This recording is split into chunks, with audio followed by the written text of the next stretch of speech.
Ignition sequence starts. 6, 5, 4, 3, 2, 1, 0. Liftoff. We have a liftoff.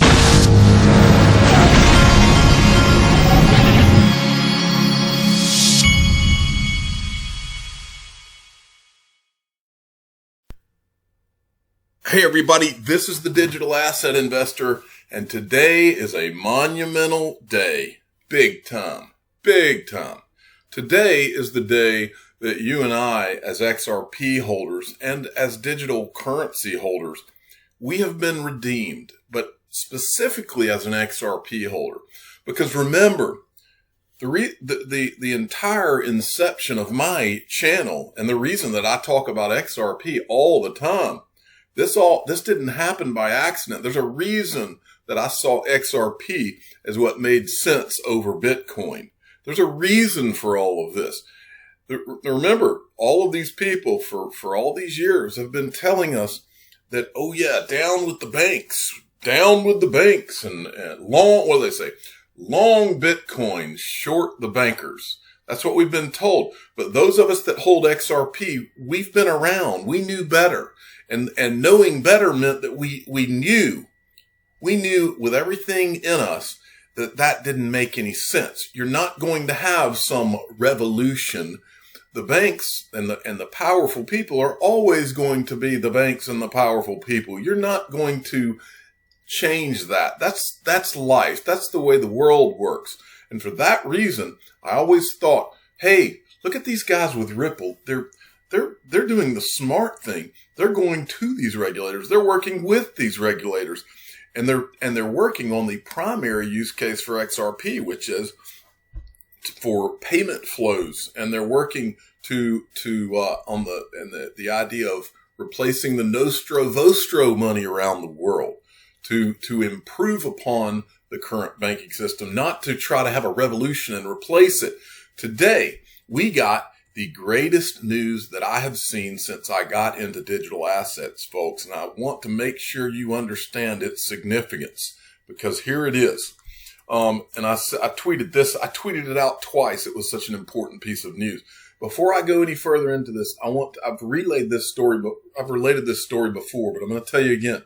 When I got into this space in 2013, I told my wife, I said, now listen, one of two things is going to happen. I've invested us in this thing. They're called cryptocurrencies, or crypto back then is what everybody called them. I said, we've invested in this thing, and one of two things is going to happen. Either we're going to lose all of our money, or one day you're going to be able to send this into, say, like an E-Trade account or something like that. And you're going to be able to send it there. Now, if this goes from where it is here, which was in 2013, to being able to send it into a traditional financial account like that, I told my wife at that time, I said, if that happens, it's going to be a game changer, not just for us, but for the world. And today, folks, today is the day that the U.S. government put the stamp of approval. And now your friends, and remember, this is also a monumental day from this perspective. Your friends have laughed at you. They told you were stupid for investing in digital currencies. They laughed at me. I've been laughed at since 2013. I've had people roll their eyes at me, tell me I didn't know what I was talking about. Laughed at. Oh yeah, he's just some kooky guy that talks about this weird, digital currencies, Bitcoin and all. They've all pointed and laughed. Guess who gets the last laugh, folks? Let me show you what happened today. We win. Because we went with our gut. We did what the official father of the Digital Asset Investor channel has always told me. He said, invest in what your gut tells you is right. Don't worry about what other people say. You invest in what makes sense.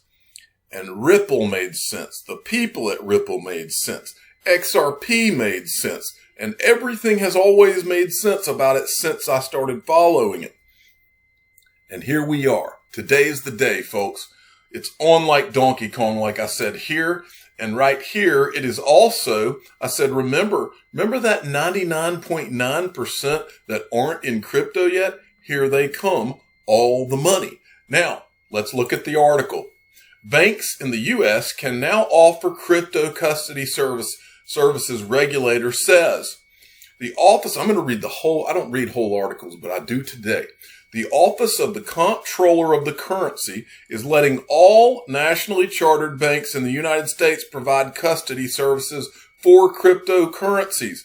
In a public letter dated July 22nd, Senior Deputy Comptroller and Senior Counsel Jonathan Gould wrote that any national bank can hold on to the unique cryptographic keys for a cryptocurrency wallet, clearing the way for national banks to hold digital assets for their clients. The letter marks, and while I'm sitting here reading this, folks, I also am thinking about this. Many of you out there had these banks take your bank. Many of you have had your bank accounts closed because you had the nerve to buy cryptocurrencies, and now they're about to not just store them, but they're going to be selling them to you. I've been telling you for 2 years on this channel that they're going to be, once these people figure out a way that they can make money off of it, once they're approved to make money off of it, every product you can imagine is going to be being sold to you, and they're going to be the ones selling it to you. And that's what we're seeing right here. It's game on, folks.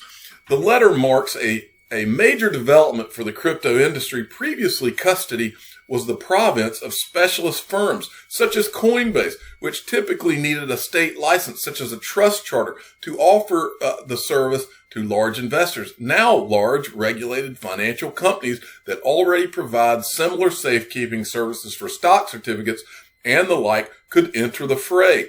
The letter, which appears to be addressed to an unidentified bank or similar entity, notes that banks may offer more secure storage services compared to existing options, and that both consumers and investment advisors may wish to use regulated custodians to ensure they don't lose their private keys and therefore access their funds. Providing custody for cryptocurrencies would differ in several respects from other crypto custody activities, the letter said. It pointed to the need for digital wallets, adding that because they existed on a blockchain, there's no physical possession for cryptos. The OCC recognizes that as the financial markets become increasingly technological, there will likely be increasing need for banks and other service providers to leverage new technology and innovative ways to provide traditional services on behalf of customers, the letter said. Banks can provide both fiduciary and non-fiduciary custodian services, the letter said. It also specified that banks entering the space should develop and implement those activities consistent with sound risk management practices and align them with the bank's overall business plans and strategies. The OCC, now folks, remember, another thing I've been telling you for 2 years, these guys have been sitting on the sidelines and they've been watching these Coinbases and all these places make the money, and it's made them sick. They've been sitting on the sidelines waiting, pretending like they didn't understand this cryptocurrency thing. They knew exactly what it represented. It represented a money maker. They were sitting there watching Binance and all these companies make money hand over fist. They wanted in on the game because they smelled the money. I've said it for 2 years. They smelled the money, and now they're getting a piece of the action. Here it comes. The OCC is currently headed by Brian Brooks, Wednesday's letter also reaffirms the OCC's position that national banks may provide permissible banking services to any lawful business they choose, including cryptocurrency businesses, so long as they effectively manage the risks and comply with applicable law. JP Morgan, now I've got this, I'll show this to you. They mention it here. JP Morgan is one such national bank that provides banking services to crypto companies, having provided support to Gemini and Coinbase earlier this year. You think JP Morgan didn't get their hat tipped to what was going to happen? This is the article they're referencing right here. So JP Morgan knew about this way before all the rest of us. Okay, now let's go back. Let me get back to the article. I think that's it. Then they provide the actual letter, but James Rule provided the thing to me in a PDF. I wanted to read the introduction and then the background part. This letter responds to your request regarding the authority of a national bank to provide cryptocurrency custody services for customers.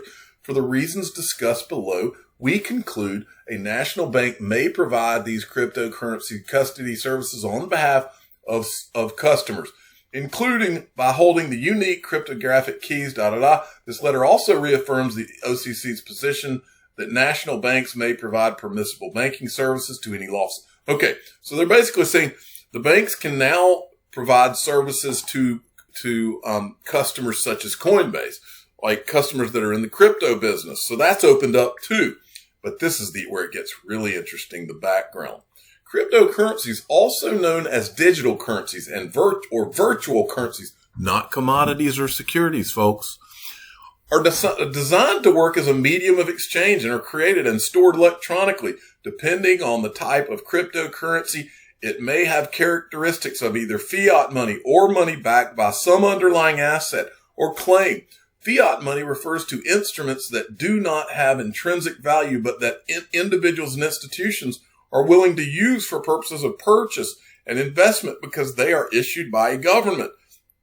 Government-issued currencies, including the U.S. dollar, following abandonment of the gold standard, are traditional fiat money. Some types of cryptocurrencies may have similar characteristics as fiat money because they are not backed by any other asset. Other types of money may be backed by assets such as a commodity. The U.S. dollar was a type of asset backed by money prior to abandonment of the gold standard. Some types of cryptocurrencies may have similar characteristics to this type of money. For example, stablecoin as a type of cryptocurrency that is backed by an asset such as a fiat currency or a commodity. How many times they mentioned the gold standard 2 times in that intro, folks? I don't think that should be missed. So I tweeted out a few things today that came to mind. If you can store XRP at your bank, you better believe they'll be selling and exchanging it too. Zero doubt ever. All right. And here's another. Did the OCC just declare XRP and other cryptocurrencies? They didn't refer to them as securities or commodities. That's for sure. They did not. They called them digital currencies and virtual currencies. And remember, when Ripple was fined by FinCEN in 2015, $700,000, they called it a virtual currency, folks. Virtual currency. Okay. And then I said this, there's 328 million people in the United States, 328 million Americans who will now be able to buy and hold XRP in their bank accounts, and just 100 billion XRP ever. Bring it. You got that right. Remember all those people that have been laughing at you that said this was all a joke and it was stupid, didn't make any sense? They are in the somewhere between 0.1 and 1% of people. Or in the 99.1 to 99.9% or so that don't own cryptocurrencies and especially don't own XRP or know what XRP or Ripple is. Folks, they're coming. They're coming. All right. Now let's move ahead. I want to make a point here. This $279 billion is what is in all of crypto. And in XRP, you got $8.9 billion, folks.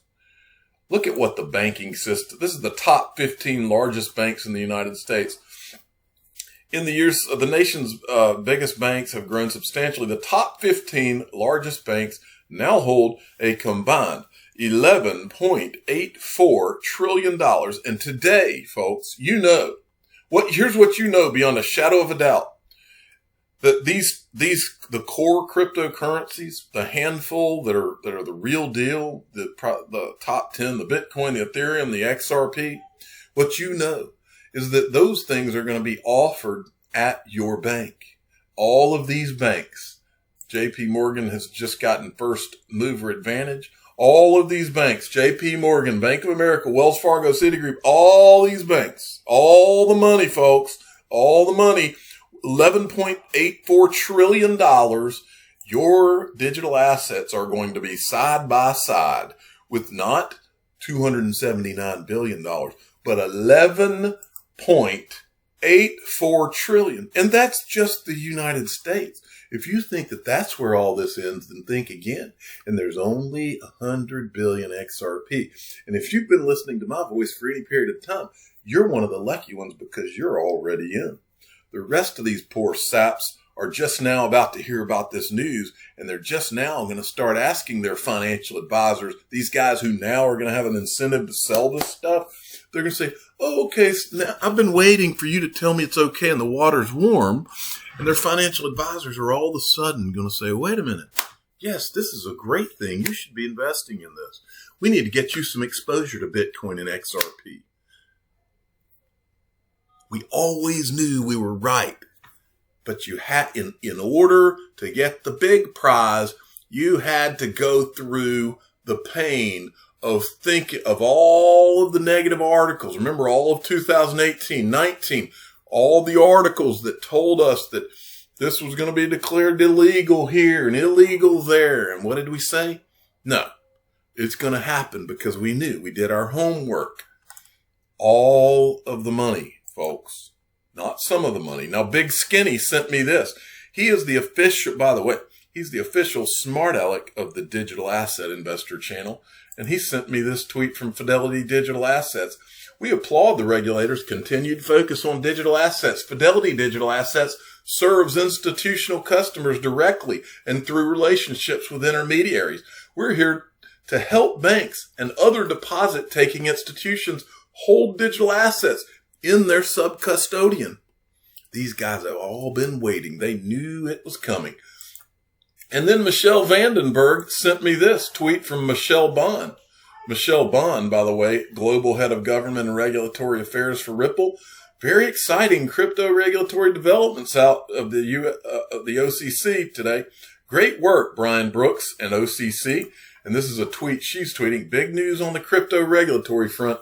The Office of the Comptroller of the Currency has granted authority to federally chartered banks to custody crypto assets. We conclude a national bank may provide these cryptocurrency custody services on behalf of customers. Boom. And then a guy we have not heard from, and we need to give a shout out to Ryan Zagone because he was working on the regulations at Ripple when they first started. This guy deserves a shout out big time. He says the tide is turning. Federally chartered banks can now offer crypto custody services. Hat tip to Brian Brooks for balancing innovation and safety and his leadership at the OCC. Let's play an oldie but goodie from Ryan Zagone for you. This is from Stephen from the Bull Diep. Might still use proof of work. Great. But I invite Ryan and Desiree, I don't know if you would like to comment on this as well. But Ryan, go ahead. Proof of work doesn't work. Proof of work doesn't work. It's been widely... Ryan, proof of work's been working. Let me finish. Let him proof finish. of work doesn't Let work. Him finish, please. And in the early days of Bitcoin, there was a whole group of developers that broke off to create other assets, XRP being one of them, that doesn't use mining, that's cheaper from an energy perspective than Visa, and already scales to 1,500 transactions a second. A lot of these problems have already been solved. The challenge for adoption comes back to policy. The policy uncertainty around some of the assets has limited adoption, particularly here in the US. And I'm speaking from Ripple and XRP because we use that asset because it's a half a cent per payment. It's basically free. It scales and it's efficient. It's 1,500 transactions a second at nearly no energy burn. So we're at a point today where there are real solutions to all of these challenges that already exist. Policy has become the challenge. And we heard on the first panel that around centralization on China, and this is going to be a hard pill for Peter to swallow. But 80% of the mining power for Bitcoin is controlled by 6 mining pools, 5 of which are in China. Today, the policy certainty in the US exists for Bitcoin and Ethereum, despite the fact those are China-controlled platforms. So activity goes to those platforms. What we need to do from a policy perspective in the US is look at the places where there are uncertainty. And one place, I'm speaking directly for me here, is XRP, where it looks like Bitcoin. It's decentralized. It's open source. We have 7% of the validation power on that, rather small in there. Grouping or giving clarity to those ones that are very similar to Bitcoin and Ethereum, that have the same characteristics and should be classified the same way. And then we're creating a level playing field across all the cryptos. I'm not anti-Bitcoin or anti-Ethereum by any means. I think there's a lot of great potential and breakthrough there. But we need to have a level playing field so the market can pick which ones they want to use and not be, as today they are, hindered by regulatory uncertainty. We've been right all along, folks. And if you don't know it by now, you're not going to know it. We've been right all along. And Brad Garlinghouse was right too. Remember this, Jim? Remember, how many people have you seen in social media? Oh, Brad Garlinghouse, you said that the banks were going to custody this. Oh, you lied and all this talk. Well, here you go. Who said it? My prediction, about 1 year ago, I actually was here at the Singapore FinTech Festival, and I got in trouble when I went back to the office because the PR team said I had overstepped by predicting that within a year, I predicted that financial institutions like banks would be using XRP in their payment flows. And that was a year ago that I made that prediction, and I go back to the office and everybody was like, Brad, you're not allowed to say things like that. It turns out I was right, which I remind the team of. So now as I look forward a year from now, like what are the things that are hard for us to imagine being true? And not even specific to Ripple or to XRP's community. I think one of the things that will surprise us a year from now is that banks will be custodying digital assets directly. And I think right now we think about that and think, look, there's no way that's going to happen. They're too conservative. And I think what you're seeing is, two things happening. One is banks are seeing that a lot of money is being made by digital asset exchanges globally, and banks are profit motivated. The second, and as we've talked about up here, certainly Ross has made very clear, is regulatory clarity and regulatory frameworks enable banks and financial institutions to lean into these markets. And I think we will surprise ourselves by this time. By the way, I'll also predict that it will be banks in the ASEAN markets where there is this regulatory clarity and there is a lot of progressive forward thinking. They'll be the first to actually allow for crypto assets custody in their accounts. So shout out to Brad Garlinghouse. You called it. Shout out to Ryan Zagone for all your hard work, and everybody at Ripple and everybody who was here for these last 2 years. It was not easy at all times, but we've always been right. I don't care. We've been accused of everything. Oh, too hypey, whatever. Well, was it too hypey now? That's my question. It wasn't too hypey. I knew it. Oh, I might dance tonight, and I don't dance. But let me tell you what.